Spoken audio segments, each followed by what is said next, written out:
осындай той ман бола берсін. Қазақта айтады ғой, бата менен ел көгереді, жат менен жер көгереді дегендей. Сондықтан қалағандарыңызды жайып, ақ батаны қабыл алыңыздар. О Құдайым оңдасын, әруақ бірін қолдасын, есікпенен төрлерге 4 періште орналсын, 80 түйе боталап 500 қойын қоздасын, әр шаңырақтың астында дәл осындай той болсын дегім келеді.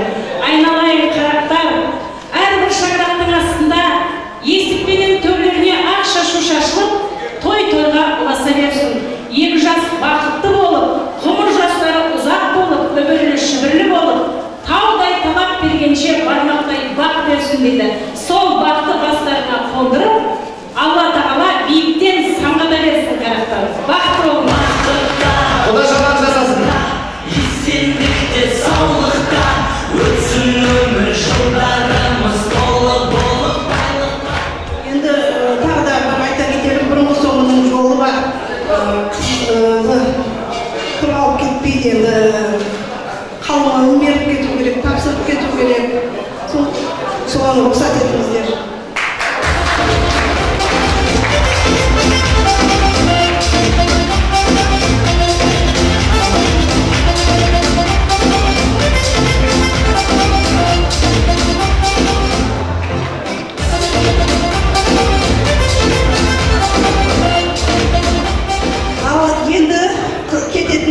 Уақытымыз келді деп ойлаймын. Мынау салтанатты екі жеңгесі екі жағынан шығарып салып тұр.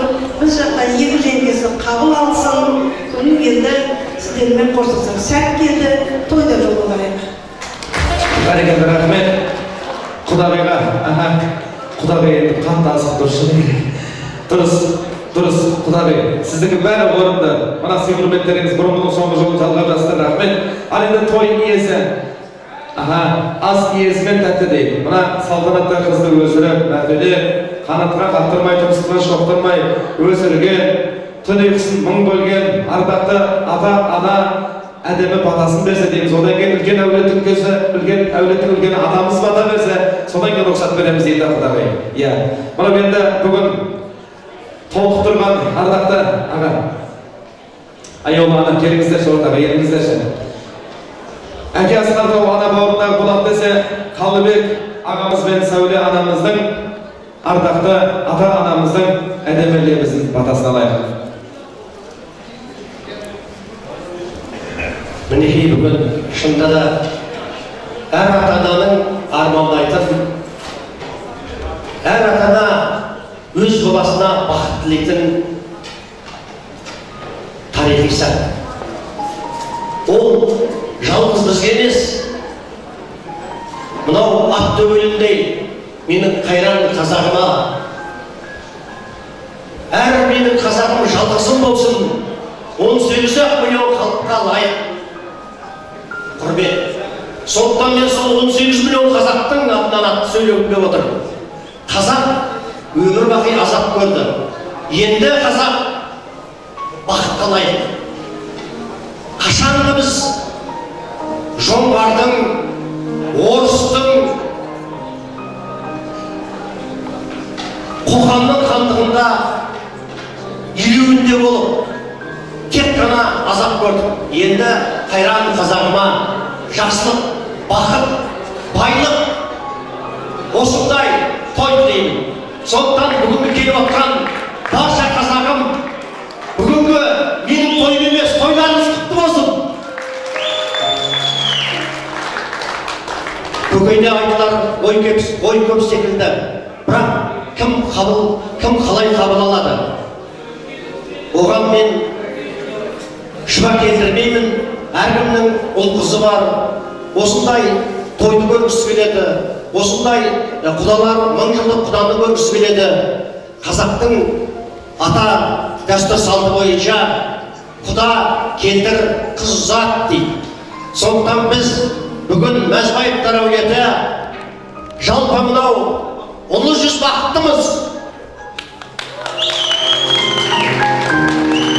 Сол ұлы жүздің атын шығарған кешегі Сыпатай батыр тарихта қалған, одан кейін мынау үш облысты басқарған Асанбай Асқар, Алматы облысын, Жамбыл облысын, мына шырайлы Шымкентте менің қайын жұртым біліп жүрсің деп айтайын. Дендропаркта, зоопаркта, бүкіл шырайлы Шымкентті гүлдендірген менің ағам Ботбай Асанбай Асқаров жасасын. Сондықтан енді мен бүкіл айтады ғой, өлі риза болмай, тірі байымайды дейді. Өлі әруақтардың бәрін атап өтіп жатқан себебім, сол кісілер разы болсын, сол кісілердің батасымен, батаменен ел көгереді, жанменен жер көгереді дейді. Мінекей мен Ботбай елмен, Төлебектей құдамен, Розадай құдағимен құда болып жатқаныма, Нұрсұлтандай күйеу баламмен, Салтанаттай қызымның мынау жұптар қосылып жатқанына қуанамын. Өйткені мен осы кісілерді сырттай білдім, сырттай таныстым. Айтады ғой, осы сәулетеміздің біздің ниетіміз шығар. Сәуледе өсіп өнген жандардан менің әке-шешем 12 бала асырап, солардың бәріне жоғары білім берсе, Сәуленің де ата-анасы 10 бала туған Советтер Союзында мат-героин атанған осы Сәуленің де анасы Айгүл апамыз, Шайзат ағамыз, Бошай әкеміз, Ибагүл анамыздың арқасы. Мен мына Салтанат қызыма қашанда айтамын, сен менің атымды шығармай-ақ қой, саған мен Бошаева деген фамилияны тегіннен тегін берген жоқпын. Бошай әкем болмаса, мен қайдан шығарем? Ибагүл анам болмаса, мен қайдан шығарем? Менің атымды немерелерім шығарсын. Сендер Бошай атамның әруағы риза болып десеңдер, соның атын шығарыңдар деп қашанда құлағына құйып келдім. Сол менің айтқан армандарымның бәрін бүгін Салтанат қызым Нұрсұлтан екеуі жүзеге асырып жатыр. Қуанамын. Астананың төрінде әрбір азаматша армандайды. Сіздер, біздер көгілдір экраннан көріп жүрген Нұрсұлтан Назарбаев біздің Салтанат қызымның күніге көз алдынан өтеді екен. Папа дейді да, сол Нұрсұлтан Назарбаевты мен күніге 10 метр жерден көрем дейді. Сондықтан мен бүгін қызымды мақтамайын, қызым менен Нұрсұлтан да күйеу баламды мақтанамын. Мақтанса ұрпақ, өзінің ұрпағымен мақтансын дейді. Бизнесмендер бизнесмен мақтанады. Бизнес деген ол бір күнде банкрот болсаң, бітті, нөлге отырасың. Байлық деген қолдың кірі, мұз ерісе кетті.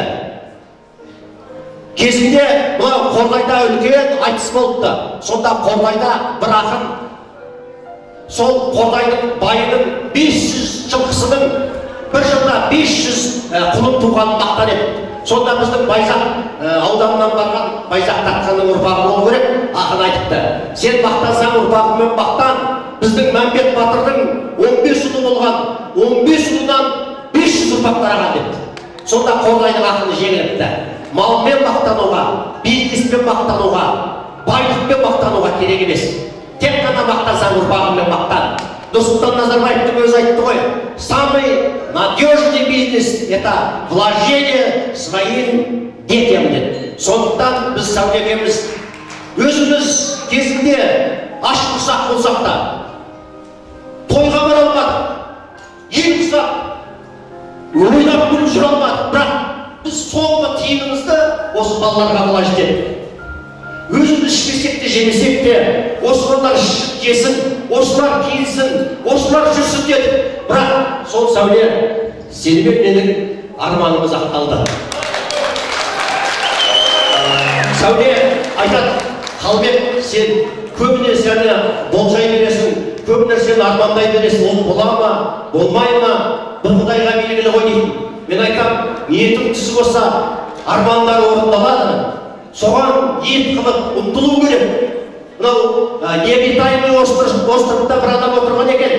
Сонда оған Алла тағала қайық жіберіпті, қайыққа да мінбепті. Бір уақытта тал жіберіпті, суға батпасын, талға да қарманбапты. Содан кейін жаңағы необитаемый островта отырған жігіт айтады дейді, Алланы өзі құтқарады деп отырмын ғой деп айтады дейді. Сонда Алла айтыпты, саған мен қайық жібердім ғой, неге қайыққа мінбедің? Мен саған тал бердім ғой, талға неге қарманбадың деп. Сондықтан әр адам өзі өмірге ұмтылыс жасамаса, қарманбаса, ұмтылмаса ешқашан да болмайды. Сондықтан мен бүгін Сәулеге айтамын.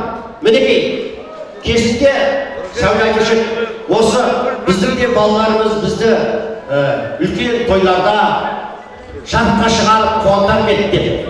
Мінекей қуантып тұр Сәуле. Разы. Енді мен айтарым, енді осы Сәуле екеуміздің тілегіміз мынау кішкентай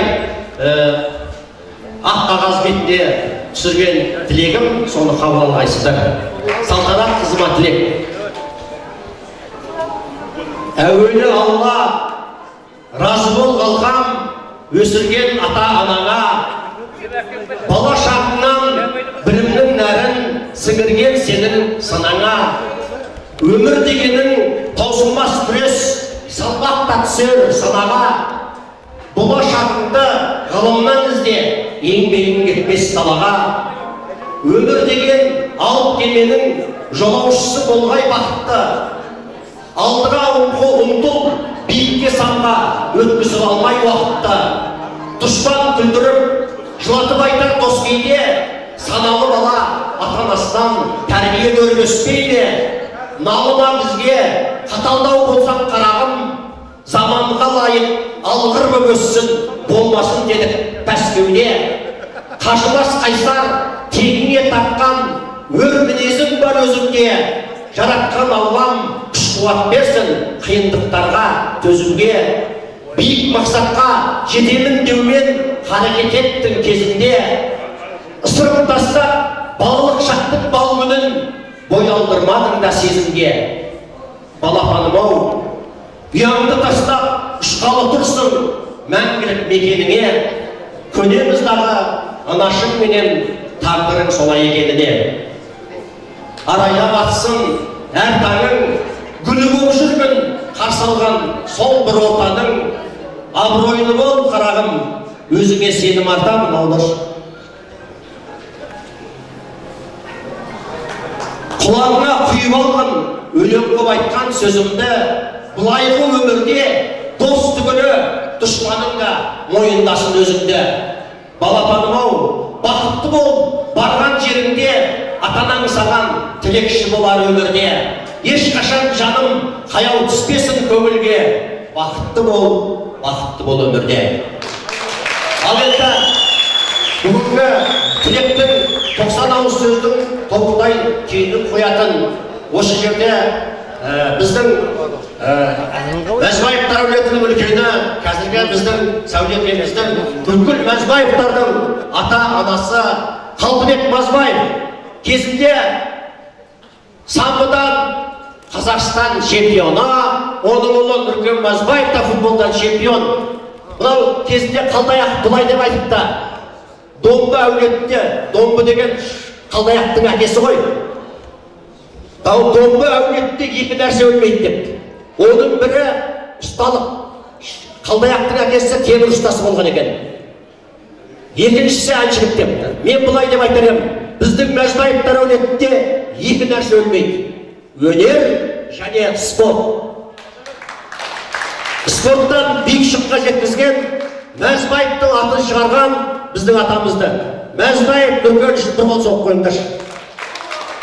Қазақтан шыққан, Еуропада өзін танытқан, 100 қол соққан Мәзбаев Нұркен, оның әкесі Қазақстанның чемпионы самбодан Мәзбаев Қалдыбек ағама сөз кезегін берейін. Ал аға. Төлеби аға ұқсап, көсем ұқсап көсінсең де, Қазбек би ұқсап, шеше ұқсап шешінсең де өз еркің. Рахмет. Алыққа, Құдали, Құдалар, Құдашылар.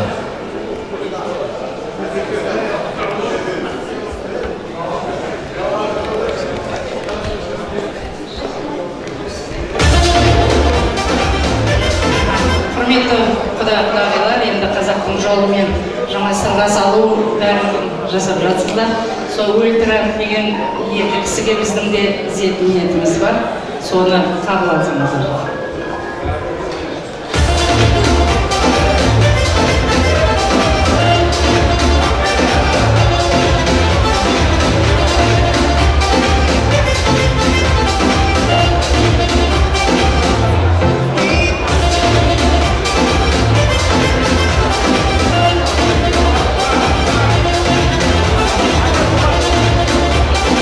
ендеше ардақты ағайын, мінекей кереметтей Қалдыбек көкеміз бәрін жеткізді.